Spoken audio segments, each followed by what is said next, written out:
of the ongoing hijab issue. Sir, अगर आप सत्ता में आएंगे, अगर आप प्राइम मिनिस्टर बनेंगे, तो आपका क्या नजरिया होगा कि एक औरत अबाया और हिजाब पहनकर फ्री नहीं फील करती है? क्या अबाया और हिजाब उतारकर मेरी व्यू है कि जो महिला पहनना चाहती है वो उसके ऊपर है।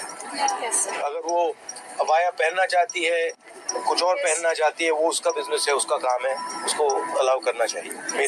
भाई ये वीडियो देखकर तो मेरा दिल ही खुश हो गया है। हम मुसलमानों को एक ऐसा ही हुक्मरान चाहिए जो अल्लाह के हुक्म की हम मुसलमानों पर कोई पाबंदी ना लगाए।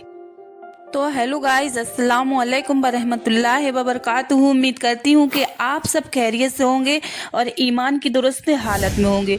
तो चुनावी मौसम में राहुल गांधी ने अलीगढ़ मुस्लिम यूनिवर्सिटी में पहुंचकर वहां की छात्राओं से मुलाकात की। इस दौरान राहुल गांधी ने हिजाब को लेकर खुलकर अपनी बात, जब एक स्टूडेंट ने राहुल गांधी से पूछा कि क्या हिजाब पहनना चाहिए, तो राहुल गांधी ने हिजाब को लेकर बोला कि ये महिलाओं की आज़ादी है, माशाअल्लाह, और किसी को भी ये अधिकार नहीं है कि कोई क्या कहे, महिलाओं को क्या पहनना चाहिए और क्या नहीं पहनना चाहिए। उनके पहनावे पर किसी भी तरह की बंदिश नहीं होनी चाहिए। और राहुल गांधी ने ये भी कहा है कि गर्ल्स क्या पहने और क्या नहीं पहने ये उनकी चॉइस है, किसी को अबाया या हिजाब में कोई दिक्कत नहीं होनी चाहिए। पहले आप ये वीडियो देख लें। Yes, in different form. Like aloo cabbage, aloo मटर is not nutritious. सब पानी की जरूरत होता है कि बच्चे नरिश हो, वो nutritious है।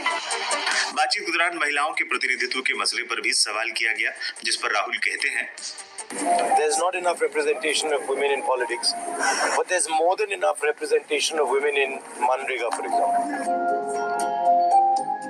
If you see the laborers, there women have full representation. So point I'm trying to make is that given the jobs, the sort of lower end jobs, but when it comes to the higher end jobs, when it comes to big positions in corporate India or big positions in bureaucracy, when it comes to these positions, they're not given that much space. In the political system, if you want to give women space, we had done a huge thing by making a lot of local body politicians women, pradhans and wards and stuff. But somehow one finds that even though they become pradhans, then they don't move up the chain and become MLAs and So I think emphasizing political parties and also in general telling public that women should participate is important.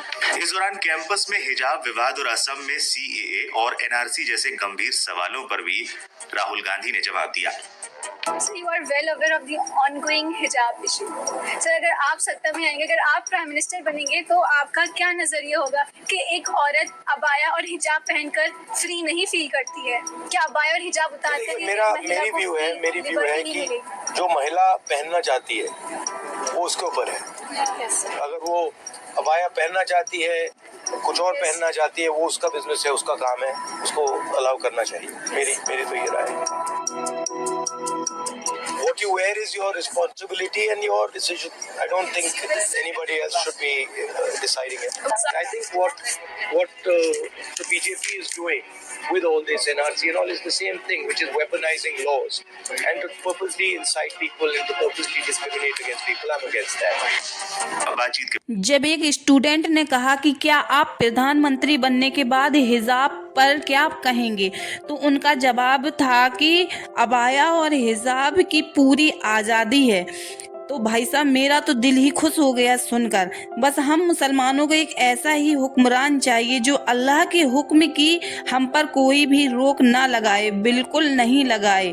और अभी जो हुक्मरान है वो गलत या वो मैं ये नहीं कह रही हूँ कि वो सही नहीं है। उन्होंने भी इस देश के लिए बहुत कुछ किया है, कच्चे मकानों को पक्के मकानों में तब्दील किया है, औरतों को बड़ी ही सुविधाएं दी हैं। उनके काम से मैं नाखुश नहीं हूँ, फिर भी हर मुसलमान दूसरा हुक्म चाहता है, क्योंकि देश में सिर्फ और सिर्फ हिंदू मुसलमान हो रहा है।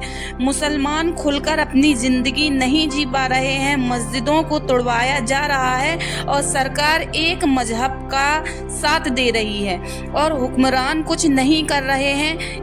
जब तक कि भारत देश तो सभी मजहबों का समान अधिकार देने वाला देश है, सभी मजहबों की एकता का प्रतीक है। बस यही वजह है कि हम अपना हुक्मरान बदलना चाहते हैं, और अगर सभी मजहब को समान अधिकार मिले, किसी भी मजहब को टारगेट नहीं किया जाए, तो मुसलमानों को, अल्लाह के घरों को नस्त नाबूद नहीं किया जाए, तो हम सबको कोई भी परेशानी नहीं है, चाहे कोई भी हुक्मरान रहे। तो उम्मीद करती हूँ कि ये वीडियो आपको पसंद आया होगा, और अगर ये वीडियो आपको पसंद आया है तो मेरे चैनल को लाइक, कमेंट और सब्सक्राइब ज़रूर कर दें। और अब मिलते हैं नेक्स्ट वीडियो में, तब तक के लिए अल्लाह हाफिज़।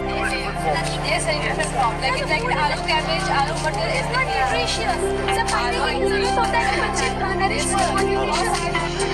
बातचीत के दौरान महिलाओं के प्रतिनिधित्व के मसले पर भी सवाल किया गया, जिस पर राहुल कहते हैं, There's not enough representation of women in politics, but there's more than enough representation of women in Manrega, for example. If you see the laborers, there women have full representation. So point I'm trying to make is that given the jobs, the sort of lower end jobs, but when it comes to the higher end jobs, when it comes to big positions in corporate India or big positions in bureaucracy, when it comes to these positions, they're not given that much space. In the political system, if you want to give women space, we had done a huge thing by making a lot of local body politicians, women, pradhans and wards and stuff. But somehow one finds that even though they become pradhans, then they don't move up the chain and become MLAs and So I think emphasizing political parties and also in general telling public that women should participate is important. इस दौरान campus में हिजाब विवाद और असम में CAA और NRC जैसे गंभीर सवालों पर भी राहुल गांधी ने जवाब दिया। So you are well aware of the ongoing hijab issue. Sir, अगर आप सत्ता में आएंगे, अगर आप प्राइम मिनिस्टर बनेंगे, तो आपका क्या नजरिया होगा कि एक औरत अबाया और हिजाब पहनकर फ्री नहीं फील करती है? क्या अबाया और हिजाब उतारकर मेरी व्यू है कि जो महिला पहनना चाहती है वो उसके ऊपर है। अगर वो अबाया पहनना चाहती है, कुछ और पहनना चाहती है, वो उसका बिजनेस है, उसका काम है, उसको अलाउ करना चाहिए। मेरी तो ये राय है। What you wear is your responsibility and your decision. I don't think anybody else should be deciding it. I think what the BJP is doing with all this NRC and all is the same thing, which is weaponizing laws and to purposely incite people and to purposely discriminate against people. I'm against that. बातचीत के बाद छात्राएं राहुल गांधी का autograph लेने भी पहुंची। इस दौरान राहुल ने भी उन्हें निराश नहीं किया और ऑटोग्राफ दिया और उनके साथ तस्वीरें भी खिंचवाई। बता दें, राहुल गांधी की न्याय यात्रा यूपी में अब खत्म हो चुकी है। अब 1 मार्च से यात्रा मध्य प्रदेश में चलेगी।